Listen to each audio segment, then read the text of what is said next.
안녕하세요. 이완나입니다. 토마스 머튼의 시간, 일기로 읽는 토마스 머튼의 전기 제7부 여정이 끝나다 1967년에서부터 1968년까지 쓴 토마스 머튼의 일기입니다.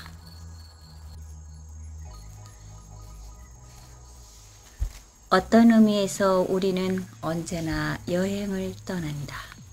어디로 가는지도 모르면서 여행을 떠난다. 다른 의미에서는 이미 목적지에 도착한 여행이다. 삶에서 하느님을 완전히 소유한 여행지에는 다다를 수 없다. 그래서 우리는 계속 어둠 속을 여행한다. 그러나 은총에 의해 이미 하느님을 소유하고 있다. 그리하여 우리는 이미 빛 안에 머문다. 오, 그분 안에 이미 도달했건만 나는 그분을 찾기 위해 얼마를 더 가야 하는가. 7층 산 7층 산이란 토마스 머튼이 지은 책 안에 있는 글이었습니다. 마지막에 우리가 죄인이라는 옛 이야기로 내려오게 됩니다.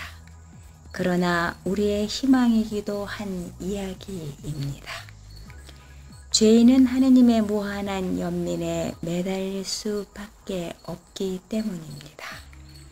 죄인이 된다는 것은 순수해지기를 바라고 하느님의 자비를 바라며 용서를 청하고 타인을 사랑하려고 최선을 다하는 사람이 된다는 뜻입니다.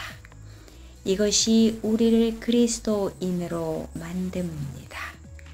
가장 큰 비극은 사랑이 우리 안에서 왜곡되고 상처를 받아 절름발이가 되었음을 느끼는 예리한 아픔입니다. 그러나 그리스도께서 우리 안에서 사랑하시고 우리 어머니가 지니신 연민이 우리 존재 깊은 곳에서 등불처럼 타오르며 기도해 주십니다.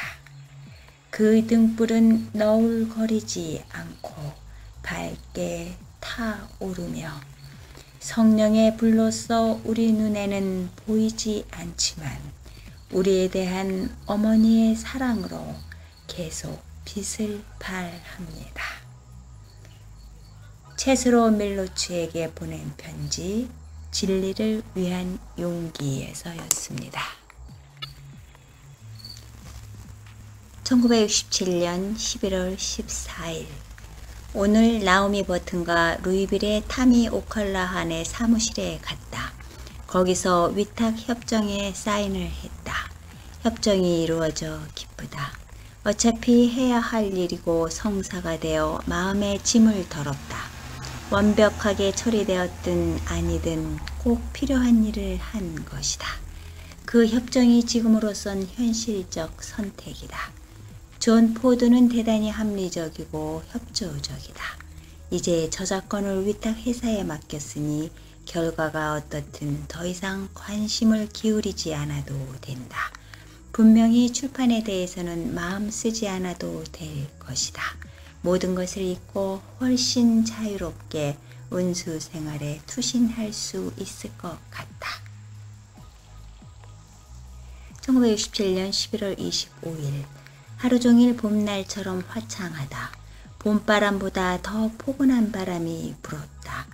따스한 햇살 때문이 아니라 지금 단식 중이어서 사순시기처럼 여겨져 봄이라고 착각하기 쉬웠다. 저녁에는 더 화창하여 마치 3월 같았다. 나는 저녁 식사를 5시가 아닌 4시에 하기 때문에 이미 저녁이다. 점심 식사를 하지 않은 정오 무렵 성 베르나르도 호숫가로 나갔다. 호수 수면이 굉장히 낮아졌다. 신선한 공기를 흠뻑 마신 나무들과 언덕, 하늘이 20여 년 전 봄으로 나를 데려갔다. 그 해 나는 수도원에서 첫 사순절을 맞았다. 이상한 느낌이다. 수도 삶이 내 앞에 펼쳐져 있던 그 시절의 신선함을 다시 느끼다니. 그때는 모든 것이 내 앞에 펼쳐져 있었지만 지금은 모든 것이 뒤로 지나갔고 돌아보니 후회스럽고 만족스럽지 못한 날들이 많다. 그런데 대기 속에서 그 시절의 신선한 봄을 느끼다니 놀랍다. 멈춰 서서 경의를 느껴야 하리라. 10년이나 15년 전에 우리가 심은 테다소 나무는 이제 키가 7m를 훌쩍 넘었다. 10년 전에 만든 화재 경보를 알리는 탑은 햇살에 반사되어 새 것처럼 눈부시다. 호수 수면에 빛이 반사된다. 햇살에 눈부신 은빛 날개에 블루제이가 날아다닌다. 블루제이는 북아메리카산 큰 어치의 일종이랍니다. 숲으로 들어갔다. 조나단 데니얼스 신부의 동상이 세워져 있고 비석에는 교부 오리게네스한테서 인용된 경고가 새겨져 있다. 밝은 햇살 아래 고요히 서 있는 동상을 보니 더욱 봄날 같다. 초원의 가장자리, 구름들, 잎 떨어진 나무들에 비친 밝은 햇살. 하지만 봄이 아니다. 이제 곧 추운 겨울이 코앞에 닥칠 것이다. 1967년 11월 28일 오후에 야외로 나가 윈스틴 킹의 책에서 묵상에 대한 글을 읽었다. 특히 미얀마 불교에 대한 내용이 좋았다. 그 책들이 펭귄북 시리즈의 한 권이 되어 돌아왔다. 내 생에 읽은 책 중 가장 아름다운 책이다. 삶에 대한 새로운 시각을 보여주는 책이다. 내용이 내 목소리와 맞아 떨어지고 깊은 울림을 준다. 온전한 울림을 주는 책을 만나는 일은 드물다. 1967년 12월 7일 지난 4, 5일은 내 생의 특별한 날들이었다. 그날들에 대해 어떻게 써야 할지 모르겠다. 언제나 머뭇거리며 우울하게 쓰던 이 일기에 특별한 기쁨의 문으로 들어가는 새로운 열쇠가 필요하다. 관상적 수도 삶과 수도회에 대한 나의 피상적 개념이나 판단을 바꾸어야 한다. 나는 그들이 어리석고 독단적이고 믿음이 없다고 생각했다.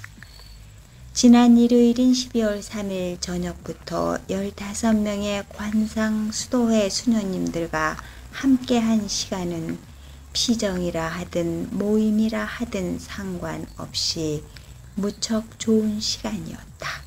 기대한 것보다 훨씬 좋았다. 무엇보다 그분들의 자질이 탁월했다. 모두가 관상가이며 인간적으로 성숙했다. 단순하고 진솔하고 정통적인 신앙을 지녔다. 이전에는 이런 공동체의 느낌을 가져본 적이 없다. 로레토에서 온 마리아 루카 토빈 수녀님과 제인 마리 리처드슨 수녀님, 그리고 동료인 모리스 수사님과 월프리드 수사님이 오늘 아침 미사 때 합류했을 때도 깊은 공동체를 이루는 느낌이었다. 오늘 은수자의 집에서 드린 미사는 말로 표현할 수 없이 아름다웠다.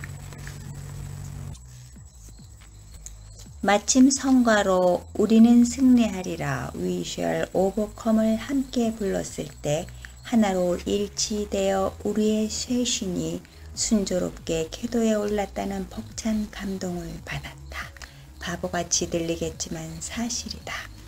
영성체 후 침묵 속에 앉아 있을 때 창문에 비친 떠오르는 태양은 더할 나위 없이 아름다웠다. 모두가 행복했다. 첫날만 조금 피곤했고 그 이후 모든 것이 순조로웠다. 나는 이 피정에 대해 쓰고 싶다. 어쩌면 굳이 글을 쓰려고 애쓰지 않아도 되리라. 일어났던 모든 일과 특별한 방법으로 모든 사람과 무척 가깝게 느껴진다. 그런 사람들과 함께 할 수 있음에 경의와 감사를 드린다. 오늘 미사는 입당송 대신 란슬롯 앤드루스의 기도문으로 시작했다. 엘리자베스 수녀님이 서관을 봉독했다. 강론 시간에는 서로의 체험을 나누도록 초대했다. 처음 하는 시도였다. 신자들의 기도 시간도 자유롭게 기도할 수 있게 했고 모두가 참여했다. 미사 끝에 란슬롯 앤드루스의 다른 기도문과 시리아의 은수자들을 위한 옛 전례에서 뽑은 기도문을 바쳤다. 미사 후에 우리는 커피를 마시면서 나눔 시간을 가졌다.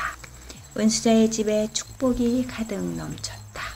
지난 4일은 깊은 감동의 시간이었고 나는 그들에 의해 완전히 새롭게 쇄신된 느낌이다. 내 생애 가장 좋은 피정이었다. 1967년 12월 23일 굉장히 추운 밤이 될 것 같다. 별은 차갑게 빛나고 숲속 나무들은 모두 얼어붙어 사위는 적막하다. 오늘 M한테서 카드가 왔다. 며칠 전 불쑥 M이 생각났고 마치 앞에 있는 것처럼 생생했다. M이 카드를 붙인 날이었다. 이제는 실제 같지 않다. 지속적 소통이 없으니 함께 있다는 느낌도 줄어든다. 지난해까지 이 느낌이 매우 강했다. 긴장과 가식을 감춘 인위적 삶에서는 고요함도 칙칙하고 윤기 없게 느껴졌다. 내가 M과 결혼했다면 끔찍한 일이 되었을 것이다. 어쨌든 이제 모두 끝났다. 한 달만 있으면 53세가 된다. 제 정신을 가진 여자라면 53세의 남자와 첫 결혼을 하지는 않을 것이다. 하지만 오늘 오후 문득 내 인생에서 가장 중요한 것을 잃은 것이 아닐까 하는 의심이 들었다. 무서운 생각이다. 1967년 12월 26일 성탄 밤은 좋았다. 제임스 원장 신부님의 강론은 단순하면서도 감동적이었다. 미사는 장엄하지 않아서 좋았고 지난해 성탄보다 생기 있고 활달했다. 성야 기도를 라틴어 대신 영어로 했기 때문이리라. 그리고 새 성당도 한 몫을 했다. 돌아와 몇 시간 눈을 붙였는데 기이하고 밝은 빛이 있는 장소에 꿈을 꾸었다. 내용은 하나도 기억나지 않는다.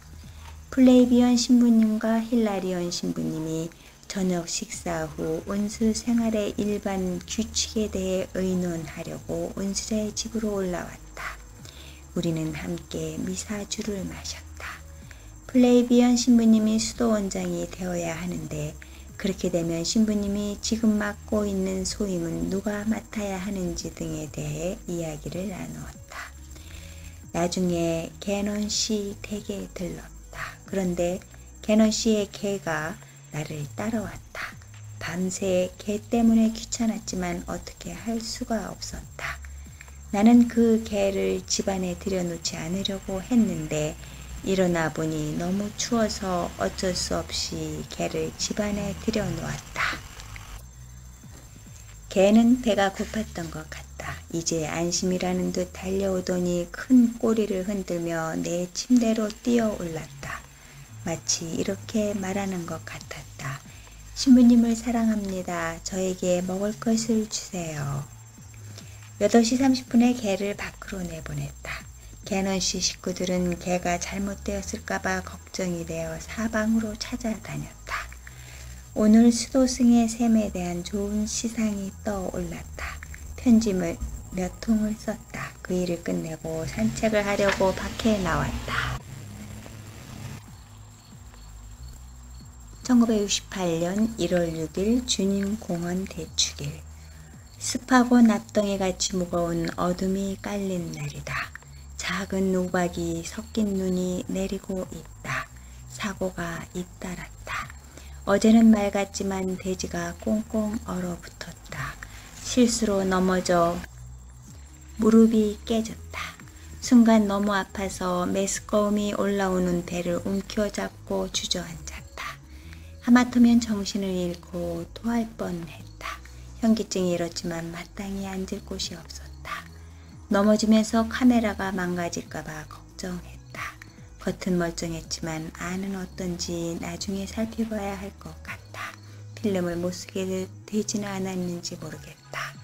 물동이가 깨졌다. 그 소리에 놀라 잠을 깼다.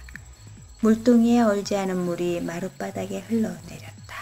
그리고 오늘 아침에는 아이스박스에서 달걀을 꺼내려다 바닥에 떨어뜨렸다. 손의 감각이 둔해 제대로 물건을 잡지 못했다. 어젯밤에는 매우 기이한 꿈을 꾸었다. 죽음에 관련된 꿈인 것 같다.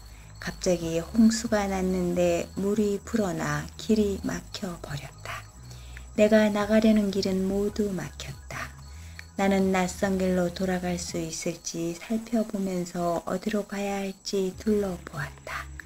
눈이 수북히 쌓인 들이 보였다. 강 위로 길이 있었다.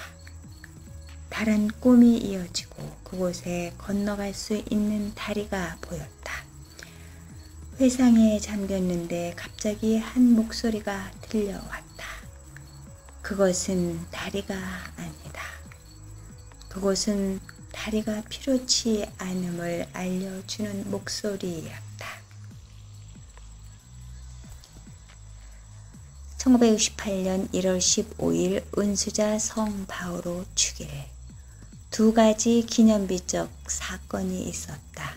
하나는 눈이 엄청 내린 것이고 다른 하나는 정말 엄청난 사건으로 플레이비언스 번스 신부님이 전폭적 지지로 수도원장에 선임된 것이다. 선거는 놀라울 정도로 신속히 이루어졌다. 단 3번의 투표용지를 돌린 후에 결정이 났다.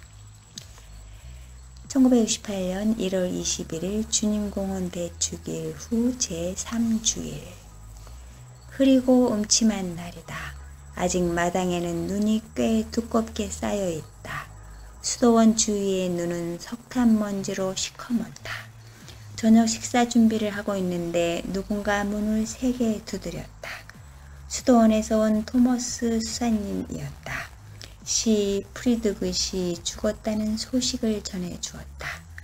지난밤 브리지햄턴에 있는 그의 집이 화재로 소실되었고 그가 빠져나오지 못했다고 했다. 점액낭염으로 약을 복용하고 있었는데 아마 술도 같이 마신 것 같다. 참으로 안타까운 죽음이다. 지난번부터 그에게 일어난 여러 가지 일이 마치 죽음을 예견한 것 같다. 이곳에 오는 도중 일어난 교통사고도 하나의 징후였다. 내려가서 그의 아내 앤에게 전화를 걸었지만 직접 말을 할 수가 없어 아파트에 사는 다른 친구에게 소식을 전했다. 앤은 잠시 뉴욕에 가 있었다. 가엾은 시 프리드것. 나는 지금 올린에 사는 맥스에게 연락했다. 그 소식을 듣기 전까지 모차르트의 사중주를 감상하고 있었는데 더 이상 아무것도 듣고 싶지 않다. 벌써 힘든 한 해가 시작되었고 앞으로 어떤 일이 생길지 모른다. 그러나 분명히 나한테는 매우 힘든 한 해가 되고 사람들도 마찬가지일 거라는 느낌을 지울 수 없다. 1968년 1월 23일 가엾은 시 프리드굿. 어제와 오늘 그를 위해 연미사를 드렸다. 어제는 도서관 경당에서, 오늘은 은수저의 집에서 그와는 많은 추억이 있다. 내가 세례를 받을 때 시와 라이스가 함께 있었다. 당시 우리는 여름을 지내기 위해 우드스탁의 집을 빌렸다. 그는 그곳에 가는 대신 내 아파트에서 지냈다. 나는 롱비치에 그의 집에 있었고 그곳에서 그의 형제들과 삼촌을 만났다. 지난해 털 달린 모자를 쓰고 찾아왔을 때는 얼굴이 매우 야위고 건강이 나빠 보였다. 나는 그가 얼마 남지 않았다는 것을 알았다. 그렇지만 그는 생각이 많았고 해야 할 여러 가지 일을 계획하고 있었다. 우리는 그의 주관심사인 정신분석과 정신분석가들에 대한 이야기와 그가 늘 생각하는 죽음에 대해서도 이야기를 나누었다. 1968년 2월 13일 맑은 아침. 아직은 모든 것이 얼어있지만 확실히 추위가 가셨고 찬바람 속에서도 봄 내음을 맡을 수 있다. 일출은 아름답고 숲은 평화롭고 고요하다. 노란 포플러에 매달린 오래되어 메마른 열매들은 소중한 문화유산처럼 빛난다. 아직 초보 수준이지만 별자리에 대해 배우고 있다. 대낮에도 보이지 않는 별자리를 말할 수 있다. 물론 모든 별자리를 다 아는 것은 아니고 몇 가지만 안다. 해가 뜨는 쪽에는 물병자리가 있다. 보이지는 않지만 저 짙고 푸른 하늘을 등지고선 내 어깨 너머에는 아름다운 백조자리가 있다. 헤이든 커루스의 질책 이후 나는 이곳에서 날아다니는 까마귀를 더 존중하게 되었다. 우리는 예전보다 더 평화롭게 지낸다. 문 너머 참나무 높은 가지에 까마귀 2마리가 앉아있는 것을 해질녘 성모 일도를 바치며 산마루를 걸어갈 때 보았다. 그들은 내가 응송을 노래할 때 조금도 항의하지 않고 귀 기울인다. 우리는 가정과 전례의 일부로서 친교를 나누는 것이다. 1968년 2월 22일 다시 화씨 영도다. 서리가 두껍게 깔렸다. 추운 밤 나는 존슨 대통령이 루이빌에서 암살당하는 꿈을 꾸었다. 흔히 일어나는 별 대수롭지 않은 사건처럼 보였다. 암살자를 찾기 위해 군인과 경찰이 동원되었지만 이 사건에 관심이 있는 사람이 별로 없었다. 사건이 일어난 지 얼마 되지 않아 암살자는 체포되었다. 여기저기서 암살자가 체포되었다는 군경 나팔수들의 경보음이 울렸다. 나는 지나가는 군인에게 그 암살자가 누구냐고 물었다. 그는 이스라엘의 어떤 영국 목사라고 했다. 그 후 나는 잠에서 깨어 얼음장 깨지는 소리를 들었다. 밖에 있는 빗물바지 통에서 얼음이 팽창하며 깨지는 소리였다.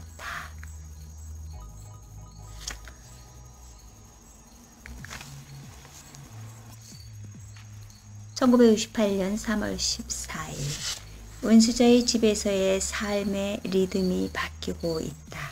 오후에는 공동체에 있을 때처럼 늘 글을 썼는데 아침에 글을 쓰는 게 더 나을 것 같다는 생각이 들었다. 그러면 오후에는 숲에서 자유로이 보낼 수 있을 것이다. 보통 오후에 사람들의 방문이 있으니 오전에 글을 쓰면 방해도 덜 받을 것이다. 어제 오후는 찬바람이 불다가 다시 햇살이 반짝였다.